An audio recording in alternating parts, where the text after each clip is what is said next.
میں تکلیف میں رہ کر قرآن پڑھا کرتا تھا۔ اللہ فرمائے گا تو نے سب کچھ برداشت کیا ہے، تو نے تکلیفیں برداشت کی ہے میرے قرآن کے لیے، تو نے ماریں برداشت کی ہے میرے قرآن کے لیے، تو نے جناب والا اپنے آپ کو زمین پر بٹھایا میرے قرآن کے لیے۔ جب لوگ اعلیٰ مقام دفتروں پر بیٹھا کرتے تھے تو زمین پر بیٹھ کر میرا قرآن پڑھتا تھا۔ آج ساری دنیا، سارے ولی، سارے نیک، سارے لوگ جنت کی طرف جائیں گے۔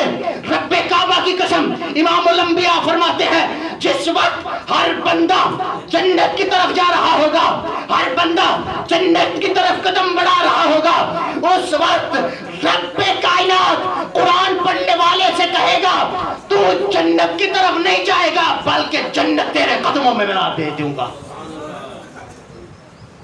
جنت میں تیرے قدموں میں بھیج دوں گا۔ علماء فرماتے ہیں، محدثین و مفسرین فرماتے ہیں صرف یہ رب کائنات حافظ قرآن کو مقام عطا فرمائے گا، ساری دنیا جنت کی طرف جائے گی، جنت خود حافظ قرآن کے قدموں میں آ جائے گی، جنت خود حافظ قرآن کے قدموں میں آ جائے گی۔ یہ ہے علماء کی شان۔ اور قرآن کہتا ہے انما یخش اللہ من عبادہ العلماء۔ آج لوگ باتیں کرتے ہیں مولوی بخشے گئے تیسی بھی بخشے جاؤں گے، اور میرے بھائی یہ کافروں کا طریقہ ہے باتیں کرنا، یہ سکھوں کا عیسائیوں کا طریقہ ہے، مسلمان کا کبھی یہ طریقہ نہیں ہوتا، بلکہ مسلمانوں کا کیا طریقہ ہوتا تھا۔ اور صحابہ کرام کی آخری حدیث پاک بات ختم کرنے جا رہا ہوں، جب قرآن پڑھتے تھے علماء پہلے جو مقدمین تھے وہ کس طرح عزت عطا فرمایا کرتے تھے۔ فقہ کی تمام کتب کو پڑھ کر دیکھ لو، ہدایت سے لے کر جناب والا نور الازاد تک، اور قانون شریعت سے لے کر کنز الدقائق تک ساری کتابیں پڑھ کے دیکھ لو۔ جب امامت کا کوئی حقدار بنتا ہے تو وہ کون بنتا ہے؟ جو سب سے پہلے عالم دین ہو یا صحیح قرآن پڑھنے والا ہو۔ اس کا مطلب کیا ہے؟ ساری دنیا پیچھے ہوتے ہیں، قرآن والے آگے۔ یہ دنیا میں بھی یہی ہے، قیامت کے دن بھی رب اسی طرح محفل کو سجائے گا۔ اللہ تعالیٰ ہم سب کو قرآن پڑھنے والوں سے محبت عطا فرمائے۔ اللہ تعالیٰ ہم سب کو قرآن پاک کے ساتھ نسبت رکھنے کی توفیق عطا فرمائے۔ اس ادارے کو مولا قیامت تک شاد و آباد فرمائے۔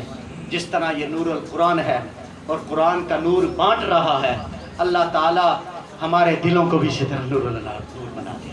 اسی طرح جو یہاں سے طلباء فارغ التحصیل ہوں یا جو پیپر دیں، اللہ رب العالمین ان کو قرآن کی محبت والا علم عطا، مصطفیٰ کی محبت والا علم عطا فرمائے، حدیث مصطفیٰ کی محبت والا علم عطا فرمائے۔ وآخر دعوانا